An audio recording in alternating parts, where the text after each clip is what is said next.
stood for the national anthem, we honored our flag, and we were a country that was proud of our history.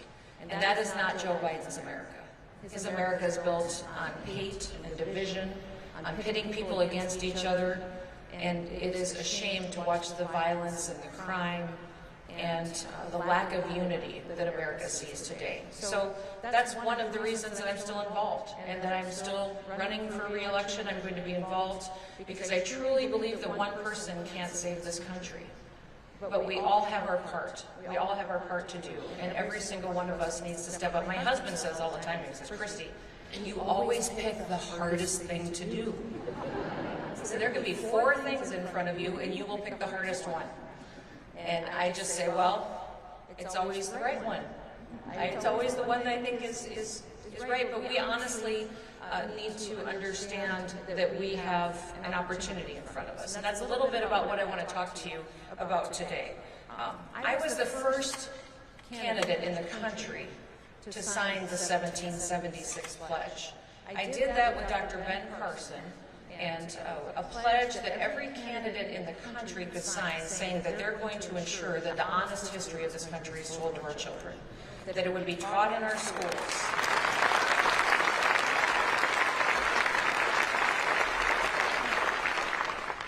That the 1619 Project, critical race theory, are hate and division and racism, and it has no place in America. We do not have hatred and racism in our DNA. We reject that full-heartedly. It is a lie. And if you want to know what kind of leaders that you have and that you're voting for, check first to make sure that they have signed on to the 1776 pledge. Ensure everyone who's running for elected office, for school board, city council, county commission, all the way up to a state elected official at the federal level, there is nothing in the 1776 pledge that they would disagree with if they want to live up and continue to grow in the America that we all had the opportunity to do. I love the family leader statement that this organization stands for. It stands for a revived America that honors God and blesses people. And that is exactly the type of heartfelt message that we all need to embrace today. I think you all know my story. Since the time I was a little girl, all I wanted to do was be a farmer and a rancher. My dad was a cowboy, and I want you to know one of the reasons I love Iowa so much is because I feel at home in a tractor and chasing cows, but my dad was a lot like John Wayne. In fact, he loved John Wayne very, very much. In fact, he quoted him quite often to us. We're burning daylight, you know, you can be scared to death, but saddle up anyways. It seemed like he always bought me a horse that I had to break myself. So I heard that quite often. But he was tough. He was the kind of guy that yelled up the stairs every morning to wake us up. Get up, more people die in bed than anywhere else.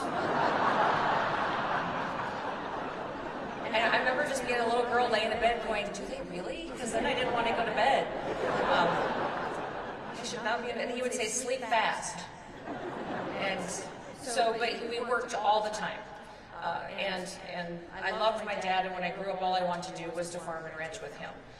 He was killed in an accident when he was 49 years old, and our whole life changed at that point in time. I was still in college, but ended up coming home and becoming the general manager of the operation. But we got hit with death taxes. And we had a lot of land, we had a lot of machinery and cattle, but we didn't have any money in the bank.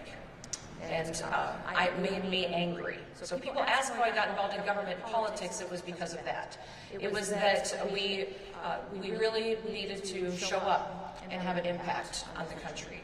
And that's why I got involved in politics, served in the legislature, was in Congress for a few years, ran for governor because a governor has an opportunity to be a CEO, to make an agenda.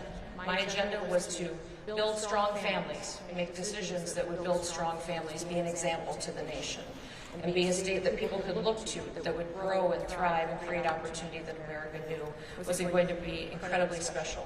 So I have committed to be the most pro-life governor there is. We did 8 pro-life bills this year in our legislative session, one that protected children with Down syndrome.